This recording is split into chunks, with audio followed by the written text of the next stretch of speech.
sorry. The defense has made a thorough research and has presented it beautifully. Do you agree that the media is focused on the salacious comment? Yes. Sorry to say, yeah. Attorney, were you happy that Attorney Nicholas Kaufman brought up statements pertaining about jurisdiction issue? Yes, of course.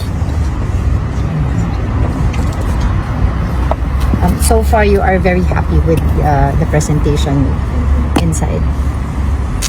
He did not disappoint me. Sir, ano yung striking na ginawa ko kanina ni Kaufman? Well, there is an important prosecution theory or evidence, according to it, that would show that there is murderous intent and there is a plan to kill.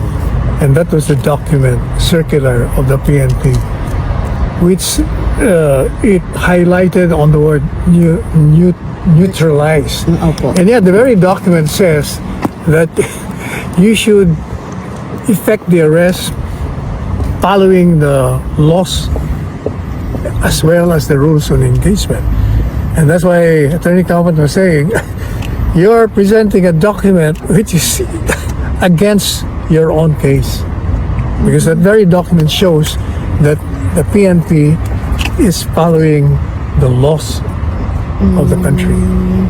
Pero that's contrary to what the prosecution has presented earlier. I mean, in the previous days po, attorney. Yes, kasi nga they're saying na yung circular na yon says na that is the command. The word neutralize means kill them. Opo, opo.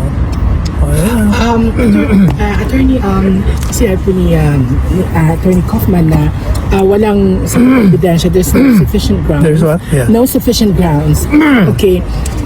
Now, na-interview po natin kami kanina ni si Father Bert Alejo na Yes. siya po yung alam natin kumukup sa ilan sa mga witnesses at sinabi po niya na nangyari yon at meron silang insider witness. So, what can you say about this? Yung bilang patotoo, although he's there as an observer, Father Bert Alejo, About sinabi po niya na totoong nangyari yon kasi sila mismo ang tumanggap ng order from may witness sila? yung sinasabi pong insider witness na ano. Eh bakit di sinight na prosecution? Kung totoo yan.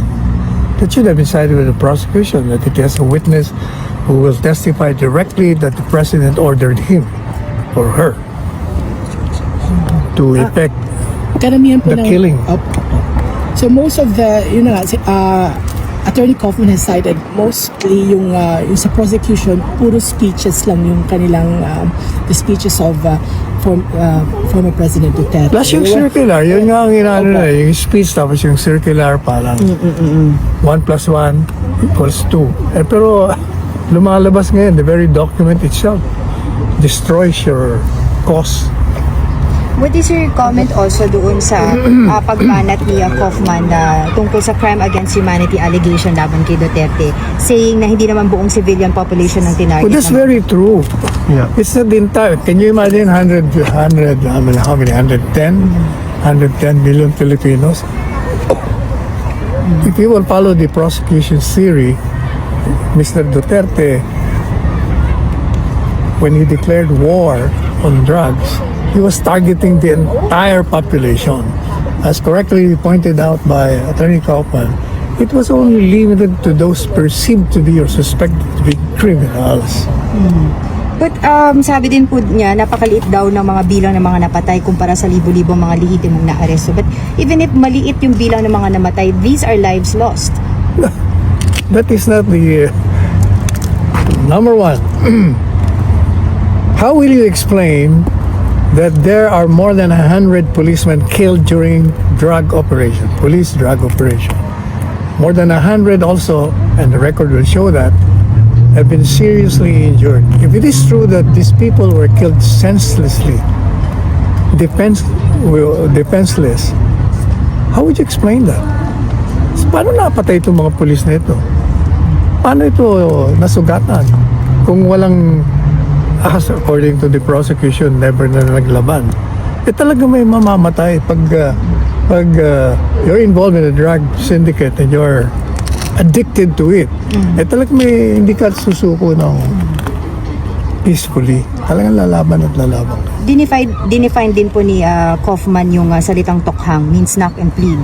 Totally legitimate police strategy. However, dun daw po sa citation ng prosecution, tokhang means criminal modus operandi. But these are two definition, two interpretation. So, parang meron po bang binigay doon si Kaufman na talagang magpapatunay na this is just a policy?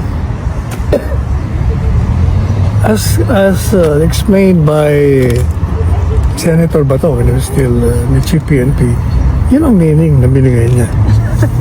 At yun ang pagkakaintindi naman ng lahat doon sa lugar nila.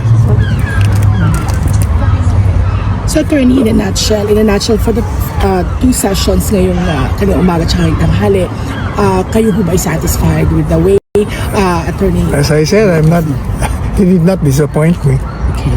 He made a thorough research. Saka tandaan yung sinasabi mo na may mga napatay. There's no question about may napatay. We're not questioning about na walang napatay. Ang sinasabi namin, this is a criminal case. Kung may napatay, you cannot just point to somebody like Duterte making an order through his speeches and tapos konektado na kagad sa pagpatay. You have to prove to us. Like for instance, the claim of 30,000 people being killed. Nasaan yun? Where are they? We have to know the names, the circumstances of their deaths, who killed them, what time, where, what day. Wala yun lahat eh. Pero isn't that in the stage of the case, hindi pa dapat pwedeng... No, hindi dapat, kaya ka nga confirmation of charges, you have to show substantial ground. Wala nga eh. Lagi po kasi na sinasabi na ipipresenta nila yung mga insider witnesses, gano'n. Pag natuloy na po sa tuluyang paglilitis. Yun po ang sinasabi lagi ng prosecution. Substantial ground nga eh.